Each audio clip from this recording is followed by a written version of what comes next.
Hello guys, what's up? It's another day and welcome to my channel. In this video, I will show you how to read foundation layout, how to understand what a foundation drawing is all about. So if you're new to this channel, I'd like you to subscribe to my channel and comment that you've subscribed so that I can know you and interact better with you. First thing you look at in this drawing is here we have the label with is showing general arrangement drawing. You can have a foundation layout there and then the scale. So the grid line are there. This are the grid line to show the dimensions. Okay, a foundation layout is just a drawing that indicates to dig.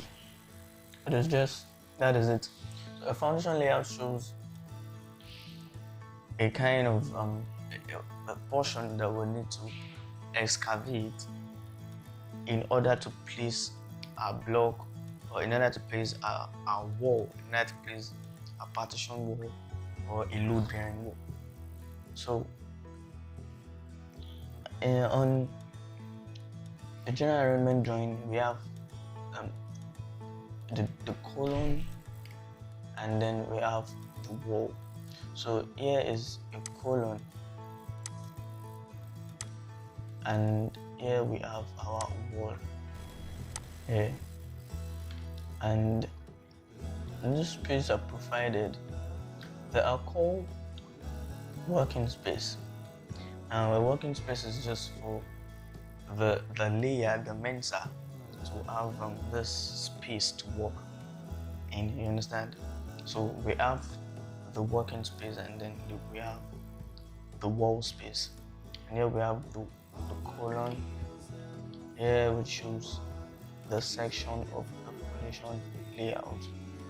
We have this showing the wire mesh that is used. So this 192 is indicating the size of the wire mesh, and then we have this label on our column, which indicates that this is column 1 and this is the base of the column. So we have a column 1 and base 1. We have a column 1 and a base 1. The reason why they are having the same annotation is because this column is the same with this, but here we have a different column, which is column. Sorry, I made a mistake here. It's supposed to be column 1, then base 2 or base 3, and here also that we have, it is supposed to be column 1 and base 2, because the base of this foundation is different from all other base. So that's why we are having that thing. So that is it. The foundation layout is just shown. So we need to excavate this portion. And then that is it. So sometimes we need to consider the loading on the wall. So it is possible that we don't have a column here because this is a point load that is resting on this wall or on this beam, let's say. So it is likely for this point load to sustain because we have a column here. So this is just in between two columns. So it is possible for it, man.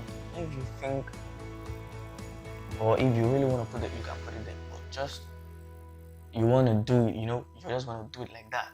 So you can just leave that one there. And then we have the portion which shows the dimension center to center. From this center to this center, we have 2,925. So that is it, but it's in mm, notice it's in millimeter. So that is it. We have the label, shoes, and we have scale. So here we have the grids. So here we have the BRS wire mesh 192. So that is the size of the wire mesh that we're using. And That is all you need to know.